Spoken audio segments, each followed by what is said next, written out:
Hello, hello, and welcome to a little series that I've decided to start doing that I'm going to call, I think I've decided to call it The Shadow After Space, but yeah, I guess y'all see what I actually end up calling it in the title if that's not what I end up calling it.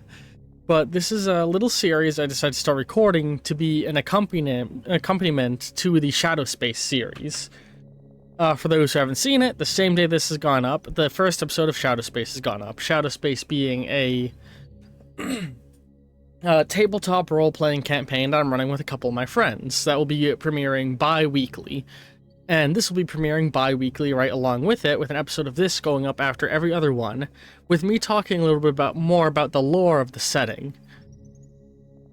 This is something that I decided I wanted to do after a bit of a deliberation and deciding that there is no way that in the course of normal gameplay I would be able to organically explain all of the detailed lore I've created for this setting, stuff that I one day hope to put into a book that I sell for tabletop campaigns. But I figured to help viewers who are interested in the deeper lore of the setting, this can help give you a better idea of what's going on in the world. So this first episode you can either listen to before or after the first one, and I'll figure out whether or not I'm going to put it in before or after the episode. But every other one after this, I recommend watching after the episode it's associated with. So, you know, this is going to be probably going in the playlist before episode 1. If you want to go and listen to episode 1, then come back to this, feel free. Or if you want to listen to this first to help you get an idea of the world you're getting into, feel free to listen to it. And this is probably going to be by far the longest episode of The Shadow After Space, because it's the first one and will be needed to establish a lot of the world. Now, the campaign is totally followable without listening to The Shadow After Space. This is just to help you get a better idea of like the deep background of the world. You know, a fun bonus series that I thought I'd record for all of you.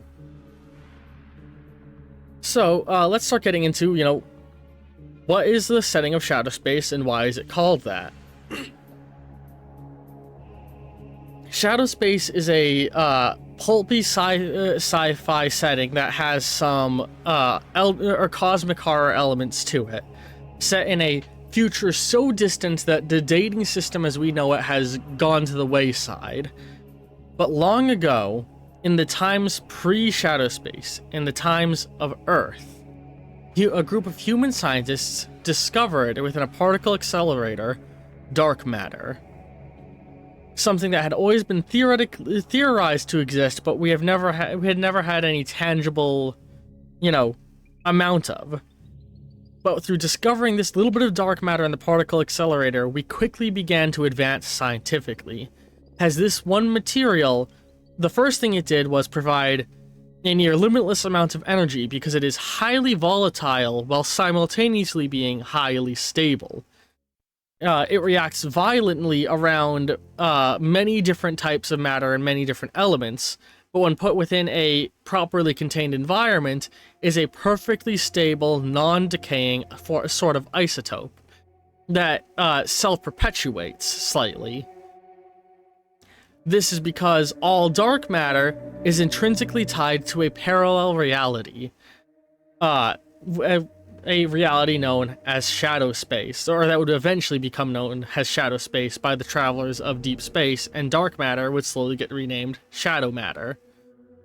You know, in the early days, it was the dark space and dark matter, but over time, people changed the name. The discovery of dark matter, i.e. shadow matter and shadow energy, propelled human scientific advancement massively, as we began to learn to do things like by integrating it correctly into certain metals in a stable manner, we could create the strongest, most durable metals we've ever made, with one of the only things being able to cut through it being dark, or being shadow plasma, a superheated form of dark matter. And using the fuel potential of the dark matter and the durability of its metals, and the last of the major properties it was discovered to have, a spatial warping capability, we were able to begin quickly colonizing our solar system. By spatial warping, I mean that when stimulated with the correct resource, or correct, like, electrical signals and wavelengths and material or processes, you can instigate artificial gravity. Shadow space can impose force.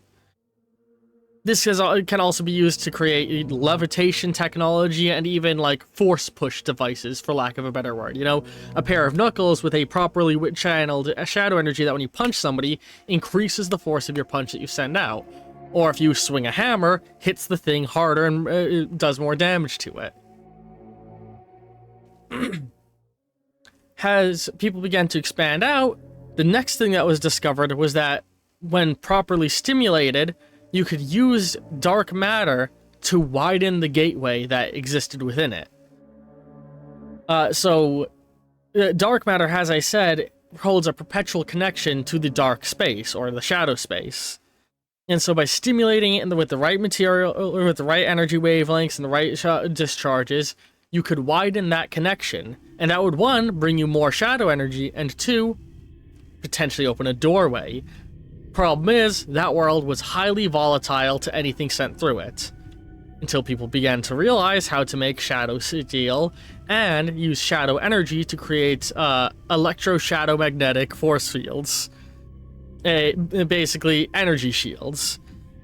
And by creating a sort of ship that was made out of shadow steel and surrounded in a force field of that like repulsed shadow energy, you could enter shadow space and see it. And the first probes sent through were able to see a beautiful, purpley, bluey, white, vacuous realm, different from our own. But the more interesting thing is, they sent it in through a portal, were connected to it, and then opened another portal and sent it out, and it was detected hundreds of light years away from Earth. Or not even hundreds, like about a dozen light years away. But and it had only traveled a few feet in shadow space. That's when it was discovered that travel in shadow space, a short distance there equated to light years in our world. And so it opened up the possibility for deep space travel. Early on, the only way people could get these portals was to open up two portals, like build a giant portal device, more or less, that would maintain an open portal. And then they would send out colony ships through our normal space with robots and people in cryosleep and whatever to go and build portals in other areas. But eventually we learned the ability to just have any ship have an onboard device that would open a portal around the ship and suck the ship through to shadow space, which sped up the process of exploring deep space. But then the big issue arose. This exploration wasn't being helmed by nations or scientific-minded individuals. It was being helmed by corporations who only sought profit. And very quickly, as these corporations began to expand out and grow and become multi-galaxy-wide businesses, they became too powerful, became Baron-like, and began fighting each other in ways that would have been illegal back on Earth, but with the outlaw, or the Wild West mentality of outer space, there was huge violence, which would eventually lead to the Great Corporate Wars, where the megacorps of Earth, expanding out to space, went to war with each other, and the effects were devastating. And eventually it led to a sort of peace treaty being signed and the creation of the Intergalactic Trade Union and the Intergalactic Trade Laws. This is a set of almost arbitrary laws that all of the business runners agree to follow, and if any one person is found to be breaking it, all of the other corporations will turn on that person and be like, we kill you, rip apart your resources, and distribute it across each other. So it's sort of a we all play nice, or we all play against the one who's not playing nice. But this would lead to the creation of a sort of galactic Cold War and espionage battle, where rather than fighting each other through their own resources, in these drafts was specifically created a group known as the Scout Corps. Now, the Scout Corps is on paper a way for freelance workers to exist within the laws of deep space and the deep space corporate system. So anybody who's not working for a specific company can join the Scout Corps, and Scout Corps members are allowed to work for whoever they want and jump contracts and move around. But similarly, they are provided absolutely zero protection from any corporation. So if they upset a corporation, whereas like if say a member of Corporation A gets mad at a member of Corporation B, they can't violently attack each other because that's against the rules of the companies. But if a person from Corporation A gets mad at the Scout, they are fully allowed to just gun that Scout down in the street and be like, yeah, he pissed me off. He did something I didn't like. And so by being part of the Scout Corps, you both waiver your protection from the corporations, but give yourself full autonomy from them.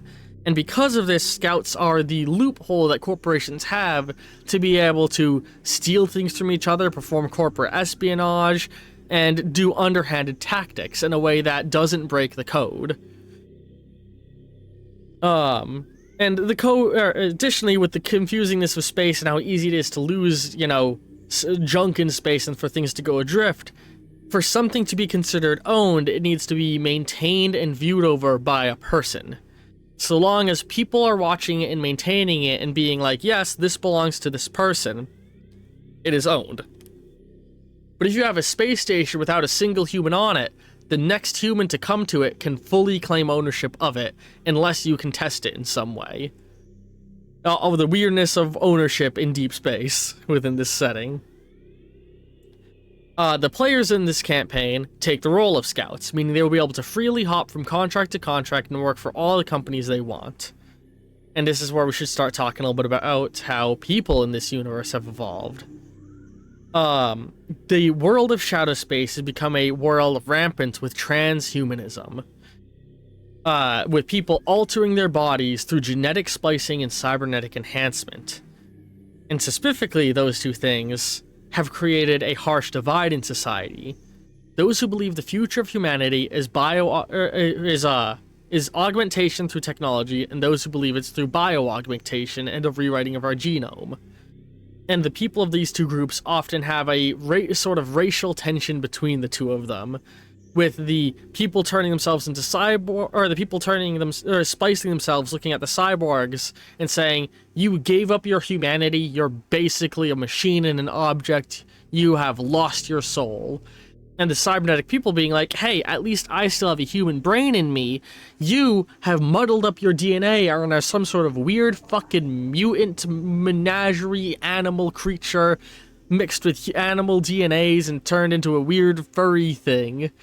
And how much or little people are augmented varies wildly. For the cyborgs, it can be as little as you replaced your hand with a robotic hand, and as wild as you are just a brain in a jar. With a actual legal standing being within the world that a brain is a full, or a at least 50% intact human brain is required for you to be legally considered a human. Any less than that, and you are a robot with bio parts and are property, and have no rights. Meanwhile, the cyborgs look at the splicers, or the gene splicers, and they're like, I already mentioned that they view them as like they fucked up their DNA, they're barely human. And they can be as little of a change as, I took a gene therapy that changed my hair from blonde to brown, to as extreme as, I have literally turned myself into my fursona in space, and I made myself immune to the vacuum of space. So this is a setting where basically, if you can imagine it, it can feasibly exist. Like, for people, people can turn themselves into literally anything if they have enough time and enough money and dedication.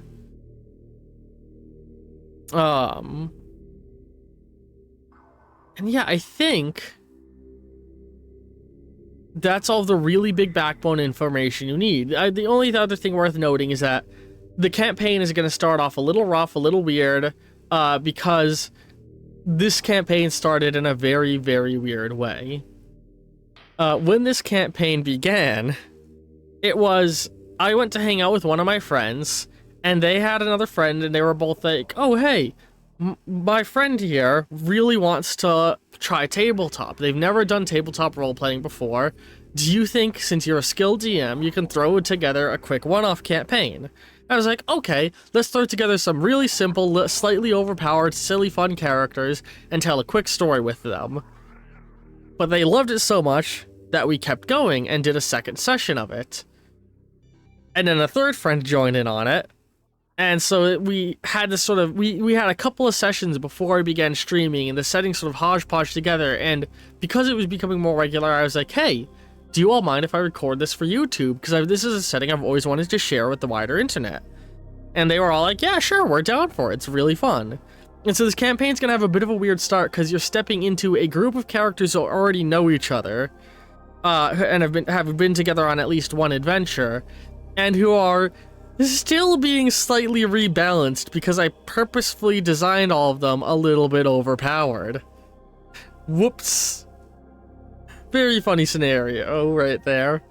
But so the first few sessions, you know, the UI and the art is going to be very jank because I didn't really have a lot prepared. It just sort of fell into becoming a series, and the characters' power levels and dynamics might shift around a little bit as I rebalance them and settle down on how I want the characters to be at the start. And that's something that the players are aware of. But so the first few episodes are going to be a little weird. As we go into what is the first arc of a couple episodes, which I'm calling the Lazarus arc, because the players are investigating the Lazarus ship. And one last little detail of note is, when robots enter shadow when technology is brought into shadow space, it needs proper shielding from shadow energy, because when you enter shadow space, shadow energy permeates everything. So everything needs to be protected and shielded, or they're basically being hit with something not too dissimilar from an EMP blast, but not dealing any damage. An overwhelming, like, basically for a robot, every single one of their internal processes are being activated at once. They're running at 110%, so much so that their own CPU can't keep up with the operations of their system.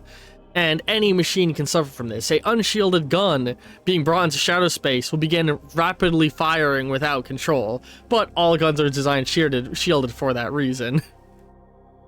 And a biological creature being exposed to pure shadow space, well, you're fucking vaporized and dead. You're particleized into vaporized dust as the shadow space destroys you atom by atom. Shadow space is a dangerous but beautiful place. And because of the way energy works in shadow space, I said I was pretty much done, but then I realized there's more I could talk about. There is pretty much infinite energy within this world. And any machine that is starting to run low on a charge, all you have to do is open a portal, bring it to shadow space, and allow it to ambiently charge on shadow space. In fact, most space travel isn't limited by, hang on, let me stop and refuel, but hang on, let me stop and dump fuel.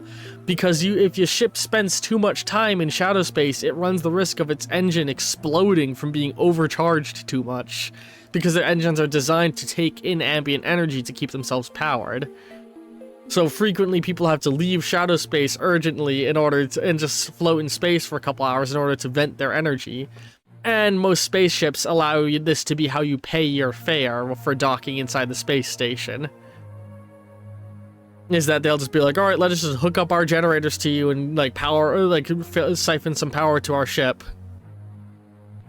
But yeah, that's some very basic details of how the world of shadow space works. And after every session, I plan on having an episode where I go into a little bit more detail about elements of the world to help fill you all in on things. Hope you've all been enjoying, and I hope you all look forward to or have enjoyed the first episode, and I hope you all look forward to the second one. Love all of you very, very much, and ta-ta for now.